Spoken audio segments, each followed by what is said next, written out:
নমস্কার, রাত ৯টা নিউজ রুম লাইভ শুরু করছি। আপনাদের সঙ্গে রয়েছে আমি মঞ্জিরা। ভোটের আগে তৎপর সিবিআই। আজ অভিষেকের শালিকাকে ২.৫ ঘন্টা জিজ্ঞাসাবাদ করা হলো। এরপর কাল অভিষেকের স্ত্রীকে জিজ্ঞাসাবাদ করতে পারেন কেন্দ্রীয় গোয়েন্দারা। কয়লা পাচারের তদন্তে তৃণমূল সাংসদ অভিষেক বন্দ্যোপাধ্যায়ের স্ত্রী রুজিরা বন্দ্যোপাধ্যায়কে সিবিআই নোটিশ। সাক্ষী হিসেবে জিজ্ঞাসাবাদ করতে চেয়ে রবিবার নোটিশ দেয় সিবিআই। সোমবার চিঠিতে তার জবাব দেন রুজিরা। লেখেন, রবিবার আমি দুপুর 2টো নাগাদ আপনাদের নোটিশ পাই। তখন আমি বাড়িতে ছিলাম না। তদন্তের বিষয় নিয়ে আমি কিছু জানি না। তবে আপনারা মঙ্গলবার সকাল 11টা থেকে দুপুর 3টের মধ্যে আমার বাড়িতে এসে দেখা করতে পারেন। দয়া করে আমাকে আপনাদের সময় জানিয়ে দেবেন।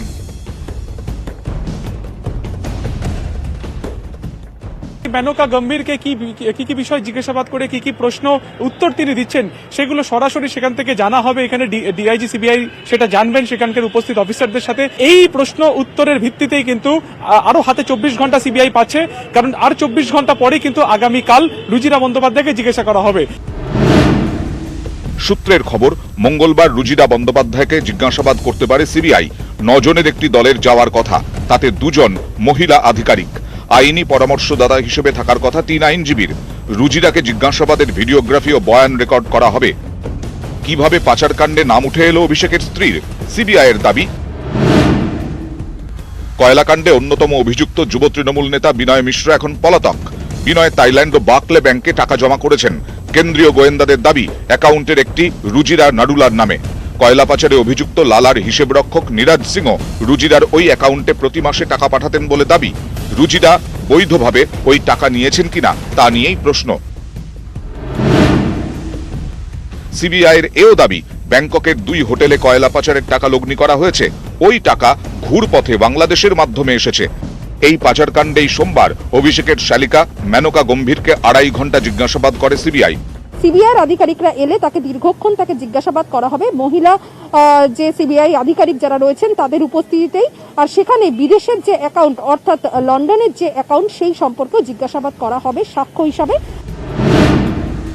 সূত্রের খবর, বিদেশি ব্যাংক অ্যাকাউন্টগুলি নিয়ে প্রশ্ন করেন তদন্তকারীরা। সিবিআই এর দাবি, মেনকার দেওয়া অধিকাংশ তথ্যই ভুয়ো। মঙ্গলবার রুজিরার দেওয়া তথ্যের সঙ্গে মেনকা গম্ভীরের তথ্য মিলিয়ে দেখতে চায় সিবিআই। প্রয়োজনে ফের জিজ্ঞাসাবাদ করা হতে পারে মেনকাকে। ক্যামেরায় সমীরণ বিশ্বাস ও শুভব্রত কুণ্ডুর সঙ্গে সুকান্ত মুখোপাধ্যায় ও অর্পিতা হাজরা, নিউজ 18 বাংলা। গতকাল অভিষেকের স্ত্রীকে সিবিআই নোটিশ। আজ ফিরহাদ হাকিমের মেয়েকে ইডি তলবের গুঞ্জন। হুগলির সাহাগঞ্জের সভায় শুভেন্দু অধিকারীর নিশানায় সেই ফিরহাদ হাকিম এবং অভিষেক বন্দ্যোপাধ্যায়। যদিও ফিরহাদের দাবি তার মেয়ের কাছে ইডির নোটিশ আসেনি।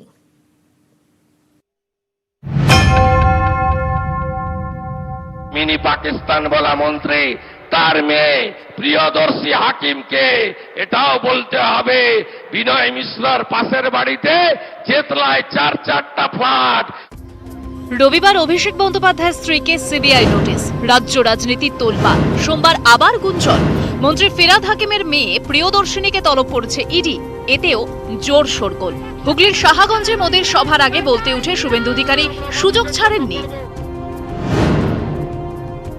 মিনি পাকিস্তান বলা মন্ত্রী তার মেয়ে প্রিয়দর্শী হাকিমকে এটাও বলতে হবে, বিনয় মিশ্রর পাশের বাড়িতে চেতলায় 4টা ফ্ল্যাট। এরম ইডির কোনো সমন আমার মেয়ের বাড়িতে আসেনি। এই ইডির ব্যাপারে আমার মেয়েও কিছু জানে না, আমিও কিছু জানি না। তবুও এখন ইলেকশন আসছে, চরিত্র হননের দরকার আছে। দুর্ভাগ্য যে আমাকে এখন না পেয়ে আমার বাড়ির লোক, আমার পরিবারের লোক, আমার মেয়েকে ধরা হচ্ছে। অভিষেক বন্দ্যোপাধ্যায়ের স্ত্রীকে সিবিআই এর নোটিশ নিয়েও এদিন সুর চড়ান শুভেন্দু অধিকারী। এখন তো আর দুয়ারে সরকার বলছে না, এখন তো বলছে দুয়ারে সিবিআই। অভিষেক অবশ্য বরাবরই অভিযোগ উড়িয়ে দিয়েছেন। বলছে আমার বউয়ের নাকি এখানে অ্যাকাউন্ট আছে সেখানে অ্যাকাউন্ট আছে। ভাই, আমার বউয়ের কলকাতা ছাড়া কোথাও অ্যাকাউন্ট নেই। আর আমি তো তথ্য পরিসংখ্যান সামনে রেখে দিয়েছি। কি বলছে, আমার বউ নাকি 2 বছর আগে এয়ারপোর্টে সোনা নিয়ে ধরা পড়েছিল। তো তোর সিআইএসএফ আর সিবিআই কি নাকে নসি দিয়ে ঘুমাচ্ছিল যখন ধরা পড়েছিল? রবিবার তার স্ত্রীকে সিবিআই নোটিশ পাঠানো নিয়েও টুইটারে পাল্টা সরব হন অভিষেক বন্দ্যোপাধ্যায়। লেখেন, ওরা যদি মনে করে ভাবে আমাদের ভয় দেখানো যাবে তবে ভুল ভাবছে। আমাদের এভাবে নত করানো যাবে না। তিনি কোনোদিনও মাথা নত করবেন না। ভোটের আগে একদিকে সিবিআই নোটিশ আর একদিকে ইডি নোটিশের গুঞ্জন, এই দুইকে হাতিয়ার করে তৃণমূলের বিরুদ্ধে আসরে বিজেপি। পাল্টা জবাব দিচ্ছে তৃণমূলও। সব মিলিয়ে ভোটের বাংলা গরম। নিউজ 18 বাংলা। তৃণমূলের দুই স্লোগান, শাহগঞ্জের সভা থেকে কৌশলে সেই দুই স্লোগানকেই চ্যালেঞ্জ করলেন নরেন্দ্র মোদী। দাবি করলেন বিজেপি বাংলায় আসল পরিবর্তন আনবে। ঘুরিয়ে প্রশ্ন তুললেন তৃণমূলের বাংলা নিজের মেয়েকেই চায় স্লোগান নিয়েও।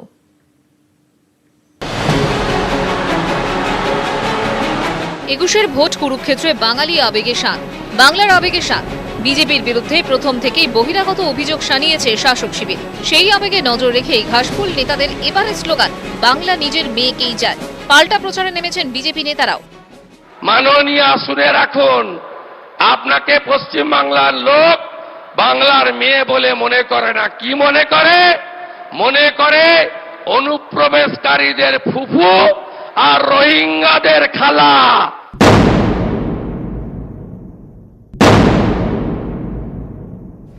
2021-এর বিধানসভা নির্বাচনের ক্ষেত্রে তৃণমূল কংগ্রেস যে স্লোগানকে সামনে রেখে নির্বাচনে লড়তে চলেছে, সেই স্লোগানকেই কটাক্ষ করলেন প্রধানমন্ত্রী নরেন্দ্র মোদী। यहाँ के इंफ्रास्ट्रक्चर को পিএম কিষাণ সম্মান নিধি, আয়ুষ্মান ভারতের পর এবার মোদীর অস্ত্র কেন্দ্রের জল জীবন মিশন প্রকল্প। 1700 करोड़ रुपए से ज्यादा रकम ये टीएमसी सरकार को दी, लेकिन इसमें से सिर्फ 609 करोड़ रुपए ही यहां की सरकार ने खर्च किया है। बाकी 1100 करोड़ रुपया यहां की सरकार दबा करके बैठ गई है। सर, जो पानी के लिए तरस रही है वो बंगाल की बेटी है कि नहीं है? बंगाल की बेटी को पानी मिलना चाहिए कि नहीं मिलना चाहिए? बंगाल की बेटी के साथ अन्याय करने वाले लोग, क्या उनको माफ किया जा सकता है?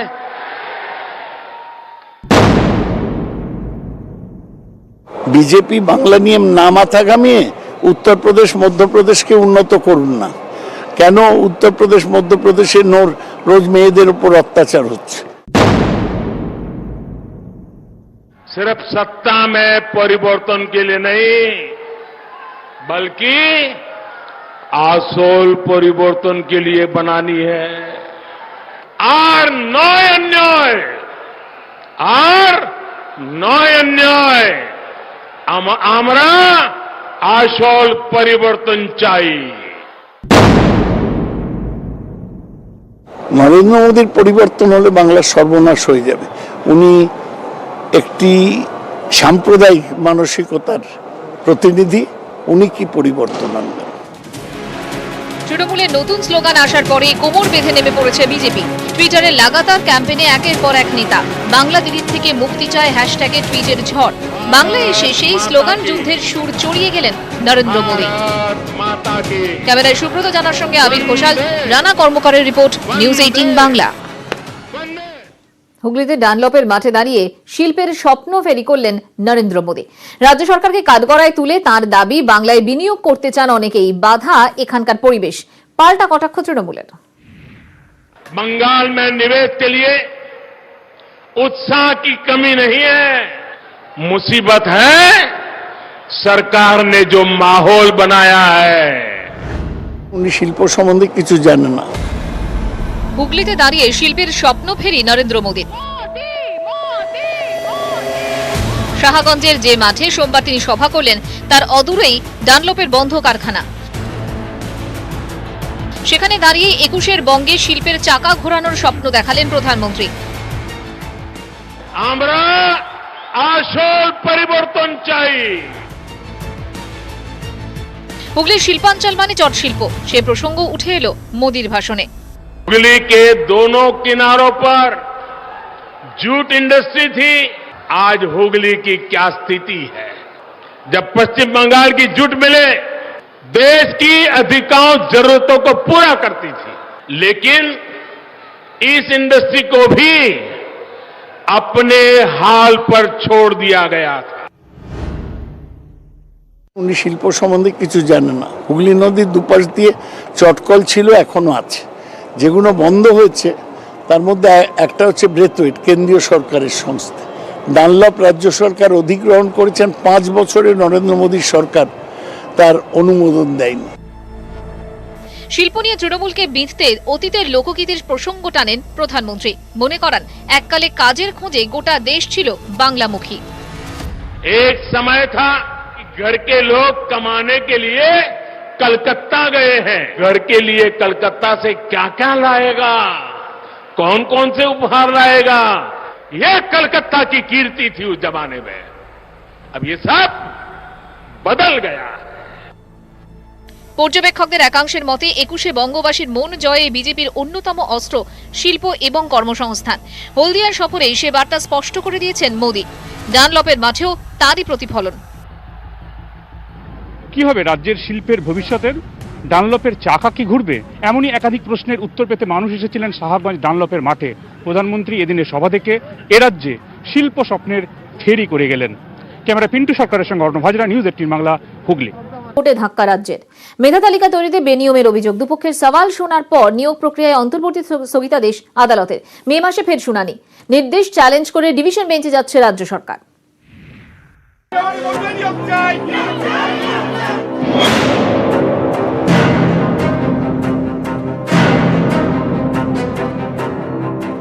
ফের নিয়োগ প্রক্রিয়া নিয়ে হাইকোর্টে ধাক্কা রাজ্য সরকারের। এবার বিড়ম্বনার কেন্দ্রে প্রাথমিক শিক্ষা পর্ষদের সদ্য প্রকাশিত মেধা তালিকা।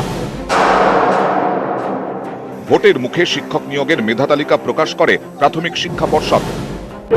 সেই মেধা তালিকা নিয়ে প্রশ্ন তুলেই হাইকোর্টে মামলা করেন বাবু সালাম মণ্ডল, সুদীপ্ত দাস সহ একাধিক চাকুরি প্রার্থী।